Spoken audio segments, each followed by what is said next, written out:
మాధవ్ గారి సారథ్యంలో ముఖ్య అతిథిగా ఈ రాష్ట్ర యువ నాయకుడు ఐటీ విద్యాశాఖ మంత్రి మన ఆంధ్రప్రదేశ్ ముద్దు బిడ్డ నారా లోకేష్ గారి ముఖ్య అతిథిగా పాల్గొన్న ఈ కార్యక్రమంలో ఈరోజు మంత్రి రవీంద్ర గారు, స్థానిక ఎమ్మెల్యేలు, మరి అధినేత మహారథులందరికీ స్వాగతం, సుస్వాగతం.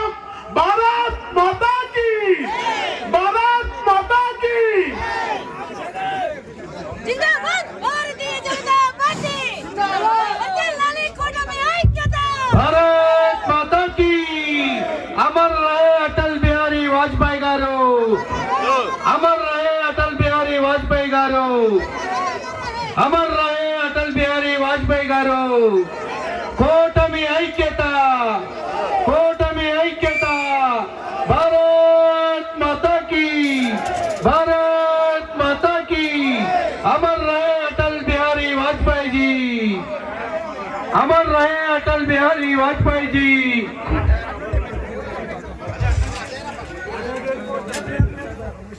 भारत माता की. अमर रहे अटल बिहारी वाजपेयी जी, अमर रहे अटल बिहारी वाजपेयी जी. కూటమి ఐక్యత, వర్ధిల్లాలి కూటమి ఐక్యత, వర్ధిల్లాలి కూటమి ఐక్యత.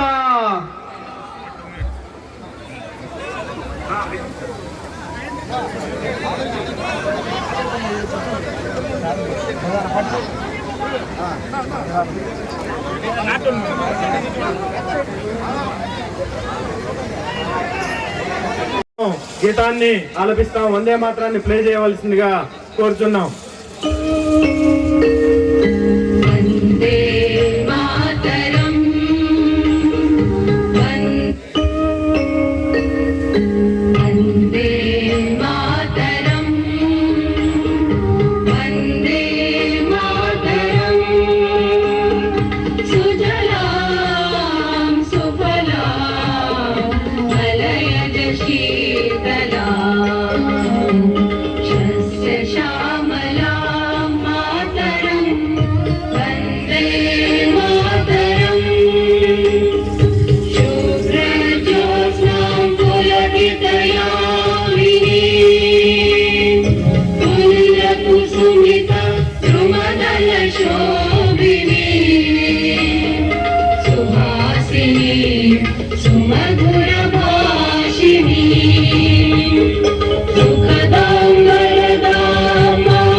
మోడీ సుపరిపాలన యాత్ర ధర్మవరంలో ప్రారంభమైంది.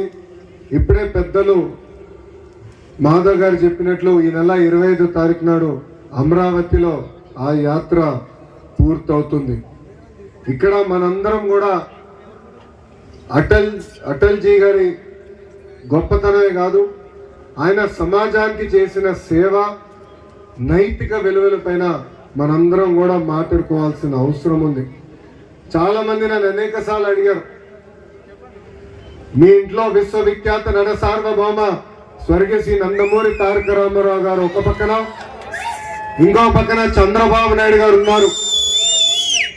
వీళ్ళిద్దరు ఒకటవుతే ప్రపంచంలో మీరు ఎవరిని ఆదర్శంగా చూస్తారని అడిగారు. నేను అనేక సార్లు చెప్పాను, ఒక మత్స్యకార గ్రామాన్ని ఈరోజు డెవలప్ దేశంగా తయారు చేసిన సింగపూర్ ఆనాటి ప్రధాని లీ కువాన్ యూ గారు ఒక పక్కన అవుతే, మొత్తం భారతదేశాన్ని కలిసికట్టుగా ముందరికి తీసుకెళ్లిన అటల్ బిహారీ వాజ్పేయి గారిని నేను ఆదర్శంగా తీసుకుంటున్నానని. ఈ రోజు నేను విద్యాశాఖ మార్చులు అయిన తర్వాత సమాజంలో నైతిక విలువలు రావాలి, విద్యలో నైతిక విలువలు రావాలని నేను మాట్లాడుతున్నా. కానీ సమాజంలో నైతిక విలువలు అంటే ఏంటో చూపించిన గొప్ప వ్యక్తి అటల్ బిహారీ వాజ్పేయి గారు. అటల్ జీ గారి గురించి ఎవరిని అడిగినా చాలా అద్భుతంగా మాట్లాడతారు. వాస్తవంగా చెప్పాలంటే ఆయనకి ప్రతిపక్షమే లేని వ్యక్తి అటల్ బిహారీ వాజ్పేయి గారు. డిసెంబర్ 25, 1924లో జన్మించినారు. ఆయన చిన్న వయసు నుంచే ఆయన జీవితాన్ని కవిత్వానికి, దేశానికి అంకితం చేసిన వ్యక్తి. మనందరికి ఒక నమ్మకం, అటల్ జీ అంటేనే అభివృద్ధి, అటల్ జీ అంటేనే సుపరిపాలన. మనం చూసాం 3 సార్లు ఆయన ప్రధానమంత్రి అయ్యారు. మొదటిసారి కేవలం 13 రోజులే ఆయన ప్రధానమంత్రి అయ్యారు. ప్రధానమంత్రి అయిన వ్యక్తి జనరల్ గా శాశ్వతంగా ప్రధాని ఉండాలని కోరుకుంటారు. మెజారిటీ లేకపోయినా ఎట్టి పరిస్థితుల్లో న్యాయాన భయాన సపోర్ట్ సంపాదించాలని కోరుకుంటారు. కానీ నైతిక విలువల కోసం నిలబడారు కనుకనే ఆ రోజు ఆయన చెప్పారు, నాకు మద్దతు లేదు, పర్వాలేదు, 13 రోజులైన ప్రధానిగా ఉన్నాను, ప్రజలకి దండం పెట్టి ఆయన రాజీనామా చేశారు. దాని తర్వాత ఆయనకి తిరిగే లేకుండా పోయింది. పోఖ్రాన్ లో న్యూక్లియర్ టెస్ట్ నిర్వహించారు. ఈ కార్యక్రమానికి మరింత వన్నె తెచ్చింది. ఆయనకి ఈ సందర్భంగా ధన్యవాదాలు తెలియజేసుకుంటాను. ఆయన కలిసి ఈ విధంగా ఆలోచన చేస్తున్నాం. ఆయన శతాబ్ది ఉత్సవాల సందర్భంగా రాష్ట్ర వ్యాప్తంగా కార్యక్రమాలు చెయ్యాలంటే మొదట మా మంగళగిరిలోనే చెయ్యాలని చెప్పి అడగటం జరిగింది. ఇప్పుడు కాదంటే నేను మామూలుగా అడిగాను కాబట్టి చెప్పటం కాదు, కానీ ఆయన ముందే అనేక ఇంటర్వ్యూల్లో చెప్పడం జరిగింది. మీకు రాజకీయాల్లోకి రావడానికి, సామాజిక సేవ చేయడానికి ఎవరు మీకు ఇన్స్పిరేషన్ అని అడిగితే ఆయన 2 పేర్లు చెప్పారు.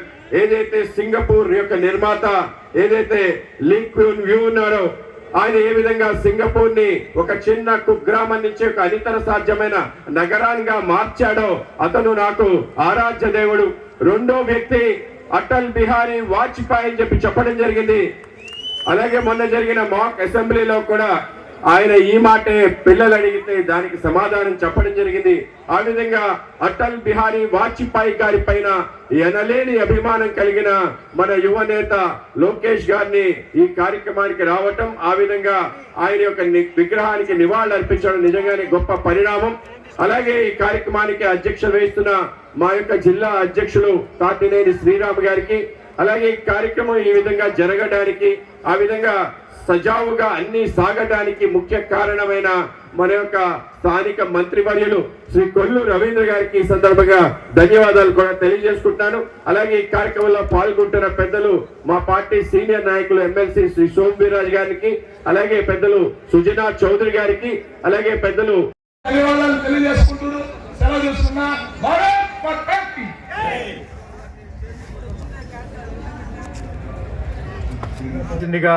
మాజీ కేంద్ర మంత్రి, విజయవాడ వెస్ట్ శాసనసభ్యులు మరియు ప్రముఖ పారిశ్రామికవేత్త అయిన సుజనా చౌదరి గారిని కోరుచున్నాం.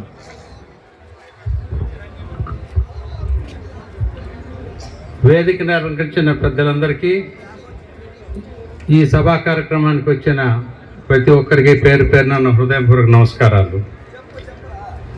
ఎంతో చరిత్ర ఉన్న మచిలీపట్నం బందర్ అనే ప్రదేశంలో వాజ్పేయి గారి విగ్రహావిష్కరణ చేయటం, ఆవిష్కరణలో నేను కూడా ఇక్కడ రావటం నాకు చాలా సంతోషంగా ఉంది. అది గొప్ప విషయం కూడా. వాజ్పేయి గారి విగ్రహాలని కేవలం రాజకీయ నాయకుల విగ్రహం కింద ఎవరు కూడా అనుకోకూడదు. ఎందుకంటే వాజ్పేయి గారు ఈ భారతదేశంలో ప్రజాస్వామ్య వ్యవస్థలో భారత రాజ్యాంగం ప్రకారం కుల మతాలకి అడుగుజాడల్లో కూడా వారు పార్లమెంట్లో ఉంటూ ఎన్నో విలువల్ని పార్లమెంటు ద్వారా ఈ భారతదేశ జనాభాకి తెలియపరచడం జరిగింది. ఆ తర్వాత అందరికీ తెలిసిన విషయం 1998లో ఆయన మొట్టమొదటిసారిగా ప్రధానమంత్రి అవ్వటం, 1980లో భారతీయ జనతా పార్టీ పెడితే మొట్టమొదట ఇద్దరు మాత్రమే గెలిచారు.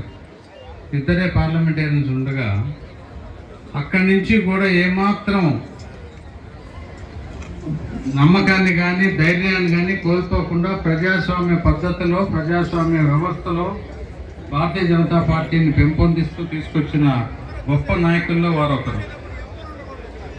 ఆయన ప్రధానిగా ఉన్నా లేకపోయినా భారతదేశం యొక్క సార్వభౌమత్వం